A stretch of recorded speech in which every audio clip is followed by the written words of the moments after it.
Hello বন্ধুরা, শুভ সকাল সবাইকে। দেখো কাজের আর শেষ নেই। সকালবেলা উঠেই একদম চলে এসেছি ফুল তুলতে। আমাদের ফুলের জমি আছে, নজরি গাঁথা, ফুল তুলে এসেছি।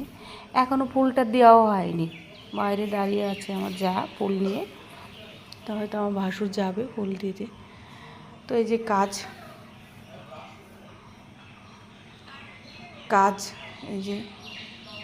এই যে রাত্রে বৃষ্টি হয়েছে। তো বৃষ্টি যখন হয়েছে সন্ধ্যার থেকে কিন্তু আকাশটা বেশ বিদ্যুৎ চমকাচ্ছিল।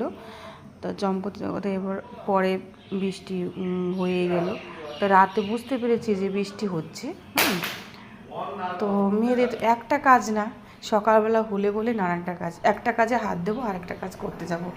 তো এইখানে বসিয়েছি আমি ভাত ছেলের জন্য, ডাল সেদ্ধ দিয়েছি আর ভাত করছি। তো খেয়ে যাবে। তা বলছি ওকে কী দেবো। তা আজকে এখন আর কি ওদের গরমের জন্য একটু আগে ছুটি হচ্ছে।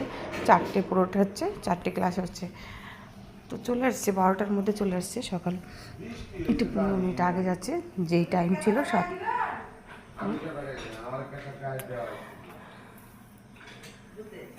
তারপরে এই যে কাজ, কোনায় ধুলোগুলো জমে আছে। ঘরটাও একটু পরিষ্কার করতে হবে, মুছতে হবে। তো অনেক দিন ধরে ঘর মোছা হয় না। সেরকম আমাদের বাড়িতে বাচ্চা নেই। তো তো আমার ওই একটা ছেলে, ও তো বাড়ি থাকে না। ও তো স্কুলে চলে যায়, টিউশনে চলে যায়। আর বাড়িতে আমরাই থাকি। তো সেরকম অত নোংরা হয় না বলে অত পরিষ্কার করাও হয় না। এই ঝাড় ফাড়ে দিয়ে রাখি প্রতিদিন, অত মোছা টোছা হয় না। কিন্তু এই যে বর্ষার দিন আসলো, প্রতিদিন কি হয়তো এমন হবে 2-3বারও মোছা হয়ে যায়।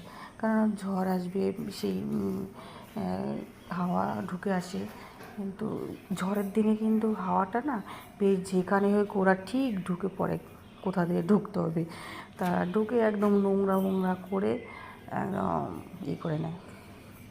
তো এখন আমি এই যে কাজটা করে ছেলের খাবারটাই করে তারপরে যাব ঠাকুরঘরটা পরিষ্কার টরিষ্কার করবো, ফুল টুল তুলবো। এখনও কিছুই করিনি, তো একটা করে করবো।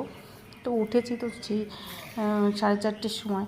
কিন্তু উঠলে কী হবে, কিন্তু কাজ তো একটু করতে হয়। আর রাত্রেবেলা তো আমি বাসন টাসন মেজেই রেখেছিলাম। জানি না আমার সকালবেলা একটু কাজ থাকে। আর ফুল তুলতে অনেকটাই দেরি হয়ে যায়, একা তুলি। হ্যাঁ, জমিটা অনেকটাই তো যেখানকার যেই ভাবটা, এই ফুলের চেষ্টাই বেশি আমাদের। এই যে ঝাড় দিয়ে এই নোংরাগুলো